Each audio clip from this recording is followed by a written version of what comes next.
the normal idea of karma and reincarnation is that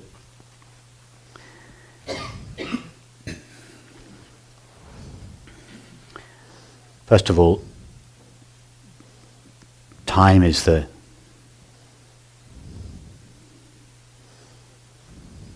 ultimate reality of our experience. Our entire experience takes place in time, the universe, in time and space. The universe appears in time and space.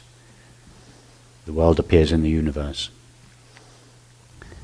And then, at some stage, we are born as a body into the world. In that body there is a brain. In that brain there is a mind. And in that mind there is consciousness. That's the normal view of things. And therefore, as a concession to that view of things, the teaching says, depending on your thoughts and activities, when you die, all that happens is that your body dies, and all the store of unspent energies in your mind will roam around. They don't quite say where, but because nobody's ever seen a kind of store of unspent energies floating around in time or space. Okay, we'll call them that's it. Let's make up a place called Bardos. That's fine. So that's a nice kind of fits. So that then these unspent energies float around in the Bardos for a while, and then at some stage, they, in order to spend themselves, they need a body to release these energies, so they take another body. Now, if they're lucky, if they've behaved well and had nice thoughts, they get reincarnated in California.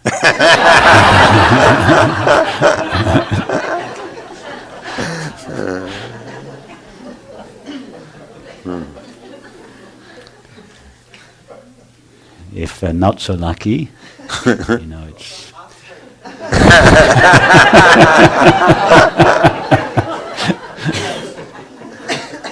Shropshire are for the few elite who have behaved so impeccably well that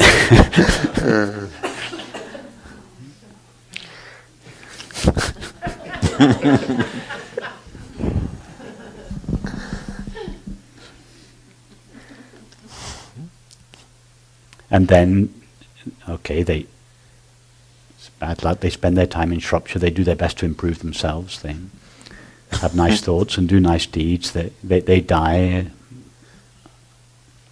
their store of unspent energies is not quite as large as it was, and it has been to a certain extent purified of all the nasty bits, so there's more chance next time they'll get born, maybe not in California, but nearby Sedona or somewhere like that. Maui or so.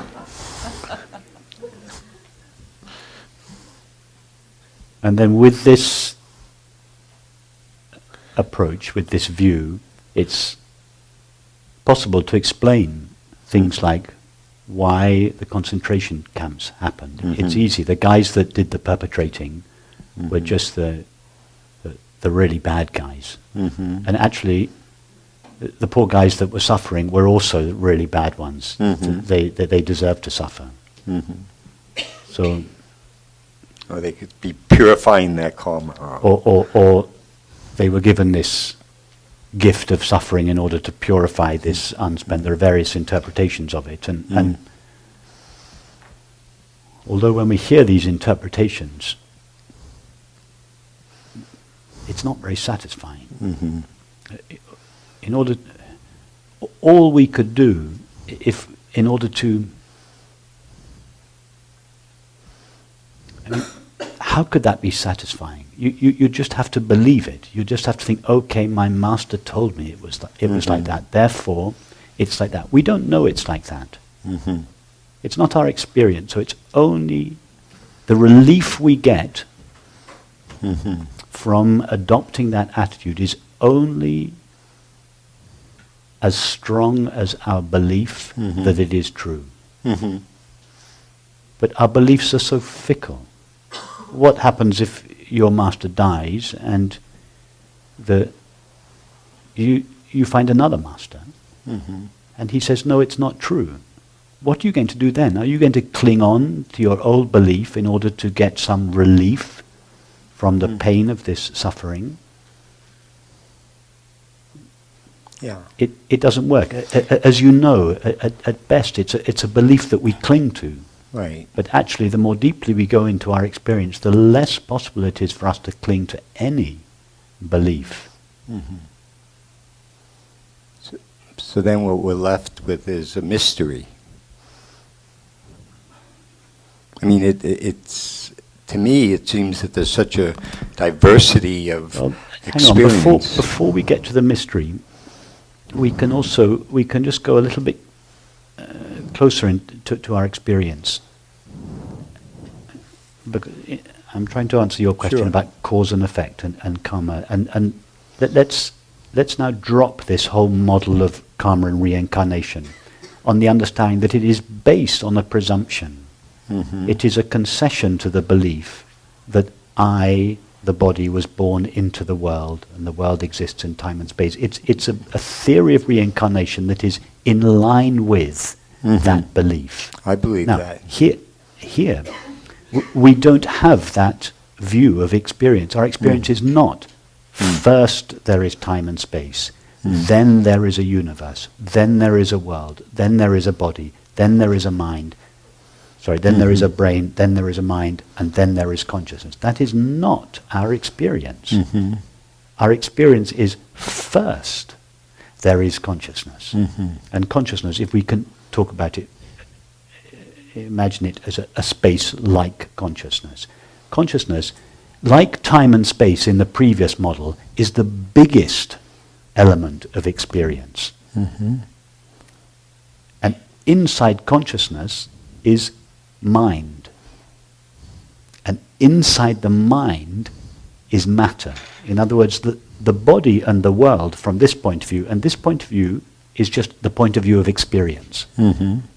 It's not theory. It's closer to it's not a perfect model, but it's a model that is much closer to our experience. Mm-hmm. First there is consciousness. Consciousness modulates. It is the substance of consciousness itself that takes the shape of mind. And I mean mind in the broadest sense of the term, thinking, sensing, and perceiving. And it is only thought, in the form of thinking, that conceptualizes separate objects made out of stuff called matter. So from this point of view, objects, the world, the body, are the smallest element of experience. Mind is bigger than the world, and consciousness is bigger than mind. So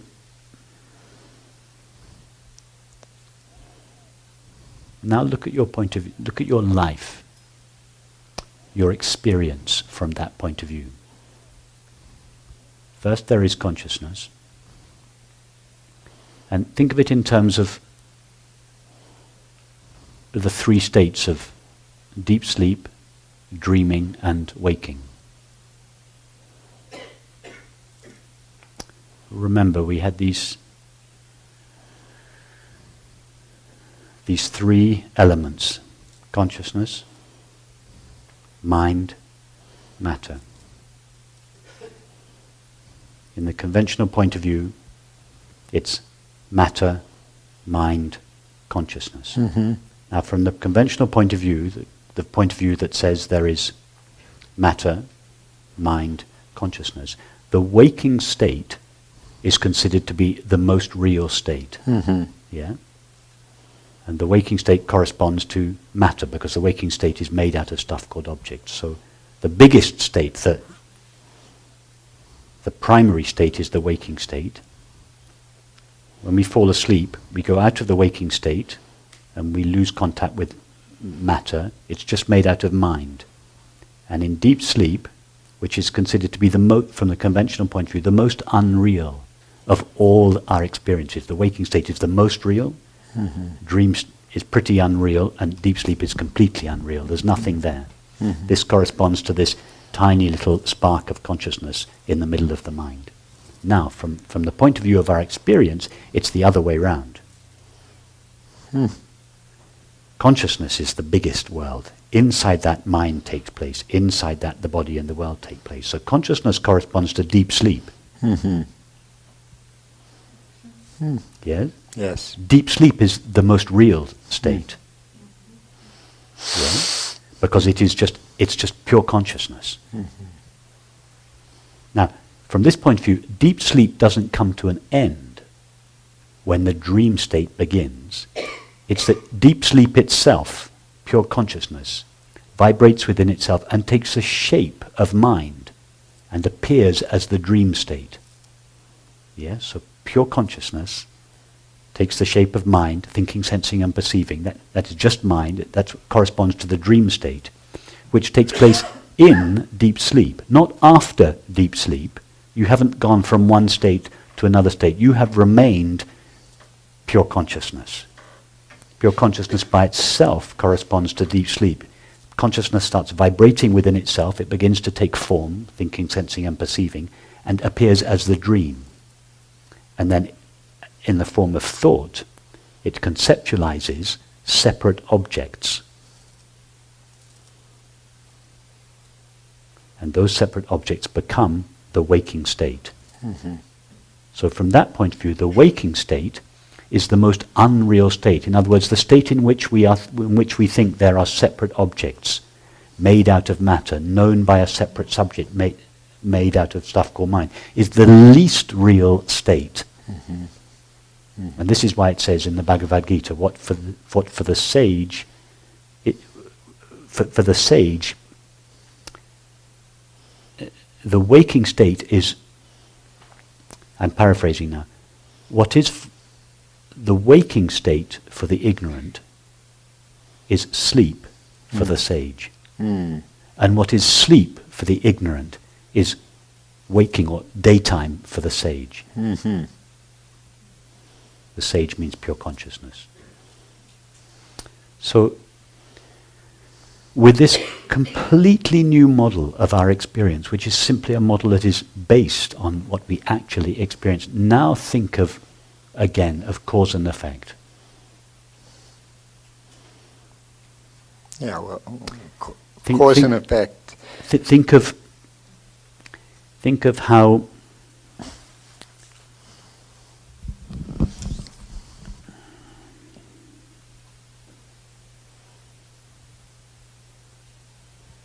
the residues that are left in the mind materialize in the form of the body and the world. Mm-hmm. And this is actually what happens in a dream state. When you fall asleep at night, your body and your world disappear, but there is a residue that is left over, that is just made out of pure mind. And in your dream, you create a new body and a new world. So for instance, if during the waking state you were very fearful, let's say you had a very fearful disposition, when you fall asleep, you find yourself reborn as a new person in a new world. And the fear that you felt inside of yourself in the waking state now manifests in your environment outside of you. So you find yourself as a new body, a brand new body that you get in the dream state, and you find that you are in a war zone, and you're terrified. A nightmare. But the fear that you felt on the inside in the waking state has materialized as your environment in the dream state, and you then identify with a body. You think, I, this body, am experiencing this fearful environment. But it's actually the fear that was inside you in the waking state that has manifested as a threatening situation in your environment. And this is I think, not a perfect model of reincarnation, but a much better one. One that is much closer. That we go from the waking state, or we seem to go from the waking state. What was inside us in the waking state becomes our environment in the dream state. Right. And then we seem to pass out of the dream state into deep sleep, where we get some relief But then the dream state starts again, we get a new body in a new world, and then we come back to the waking state. Now, why couldn't exactly the same thing happen at death? We don't die out of this body and hover around in a bardo and then get reborn in London or Shropshire or wherever it is. Why couldn't it be that we actually stay where we always are, where we have always been, pure consciousness? That we take the shape of mind, thought abstracts a body and a world. When that body and world dies, when thought, in other words, when thought ceases to abstract a body and a world, that's the death of the body, mind continues. We don't go anywhere because we are this dimensionless consciousness in which this mind is taking place and in which the body and the world previously took place. Now the body has disappeared with its world, but mind continues. That's what the Tibetans call the bardo. And then at some stage thought conceptualizes and a new body and a new world from this pure mind experiences, and then we find ourselves in another world. But that world takes place it's always been in us. The whole thing has happened in us. Yeah. I don't know how clear a description that is. That's hard to explain. It's an alternative model that challenges me. Sorry? It's an alternative model that I've never Well, it's an alternative model. It's not a perfect model. No models are perfect, but it's one that is based on our experience and is consistent with our experience. At least it's consistent with our experience now. And also, we are using a hint. And the hint is the 3 states. And do you think it's just a coincidence that there happen to be 3 states? A waking state made out of objects, a waking state consisting of objects made out of matter, a dream state consisting of mind, and deep sleep consisting of just being, just consciousness. Is that just a coincidence? Matter, mind, consciousness. We rehearse this every single day of our lives. There's such a clue there as to the nature of reality. It's a clue that we rehearse this death process every single day. Well, what I see you're doing is you're making deep sleep central, and the waking state. Yes, exactly. I'm saying that deep sleep is the most real experience, and the waking state. It's not that the waking state is unreal. All experience is equally real, but it's the way thought conceptualizes the waking state to consist of objects made out of matter, moving around in time and space. That is the least real. Right. So I'm completely turning experience upside down and basing it on our experience, which is that consciousness is primary. Right. So mind is secondary, matter is tertiary. The conventional view is that matter is primary, mind is a byproduct of matter, secondary, and consciousness is a byproduct of mind, tertiary. So what you could say is that the belief in karma may actually create that particular reality, but that it's not a particularly wise belief to have. What I'm saying is that the theory of karma is not completely wrong. There's some intelligence to the karma, but the way it is presented normally makes a concession to the conventional dualistic point of view that matter is the biggest element of experience, then mind, then consciousness. So there is some truth at a relative level to karma, but the conventional way of thinking of it is simplistic and is dependent upon this very childish view we have of experience. If you turn the whole thing upside down and start with consciousness, inside which is the mind, inside which is matter, you can still think in terms of cause and effect. But it makes much more sense, it's much closer to our experience, and then you go to the hint of the 3 states of waking, dream, and you understand, I don't go out of the waking state into the dream state, and then out of the dream state into deep sleep. I am always in deep sleep, which is not a state, and therefore we have to say it is actually beyond deep sleep, turiya, because it is no longer, it's not a state. But let's leave that for the moment. It's making pure consciousness the biggest element, which is represented by deep sleep. Mind takes place in consciousness. Matter takes place in mind. Okay. Thank you. I appreciate the effort you put into your answer. It's not something that is easy to describe, and it's a little challenging to. Okay. Thank you.